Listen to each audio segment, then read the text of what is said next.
রাশিয়ার ক্ষেপণাস্ত্র হামলায় ইউক্রেনের দক্ষিণ পূর্বাঞ্চলের দুটি অঞ্চলের প্রায় সম্পূর্ণভাবে বিদ্যুৎ সরবরাহ বন্ধ হয়ে গেছে বলে জানিয়েছে দেশটির জ্বালানি মন্ত্রণালয়। বুধবার গভীর রাতে চালানো এসব হামলার ফলে দিনিপ্রোপেট্রোভস্ক ও জাপোরিজিয়া অঞ্চলে বিদ্যুৎ বিচ্ছিন্ন হয়ে পড়ে। ইউক্রেনের প্রধানমন্ত্রী ইউলিয়া শিরিদেনকো সতর্ক করে বলেছেন, ক্ষতিগ্রস্ত এলাকায় হাসপাতাল সহ গুরুত্বপূর্ণ স্থাপনাগুলো রিজার্ভ বা বিকল্প বিদ্যুৎ ব্যবস্থায় চলছে।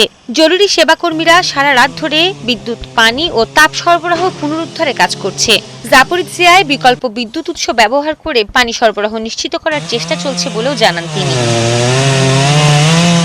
এ হামলার পরই বুধবার মস্কোর বাইরে সেন্ট জর্জ দ্য ভিক্টোরিয়াস গির্জায় আয়োজিত এক মতবিনিময় সভায় পুতিন বলেন, ইউক্রেনের রুশ সেনারা ঈশ্বরের লক্ষ্য পূরণ করছে।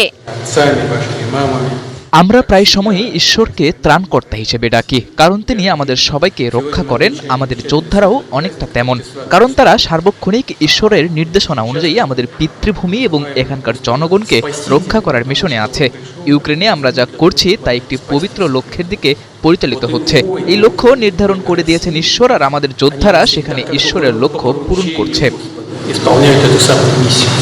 একই দিন ভেনেজুয়েলার প্রেসিডেন্ট নিকোলাস মাদুরোর মতো রাশিয়ার চেচনিয়া রাজ্যের প্রেসিডেন্ট রমজান কাদিরভকেও অপহরণ করতে যুক্তরাষ্ট্রের প্রতি আহ্বান জানিয়েছেন ইউক্রেনের প্রেসিডেন্ট ভলোদিমির জেলেনস্কি। তিনি মনে করেন, পুতিনকে একটি শিক্ষা দেওয়ার জন্য যুক্তরাষ্ট্রের এমনটা করা উচিত। তাছাড়া কাদিরভকে অপহরণ করা হলে ইউক্রেনে শান্তি স্থাপনের ব্যাপারটি পুতিন গুরুত্ব দিয়ে বিবেচনা করবে বলেও জেলেনস্কির ধারণা।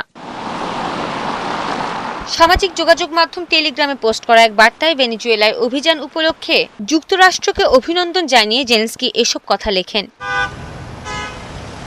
এর প্রতিক্রিয়ায় নিজের টেলিগ্রাম চ্যানেলে কাদিরভ লেখেন, জেলেনস্কি কাপুরুষের মতো মার্কিন সরকারকে কুপরামর্শ দিচ্ছে তাকে অপহরণ করার, কারণ তার নিজের এটি করার ক্ষমতা নেই। কাদিরভ লেখেন, জেলেনস্কি তার বক্তব্যে বোঝাতে চাইছেন যে যদি এমন কিছু হয় তাহলে তিনি নিরাপদ দূরত্বে দাঁড়িয়ে মজা দেখবেন। সৃষ্টি ঘটক, ৭১।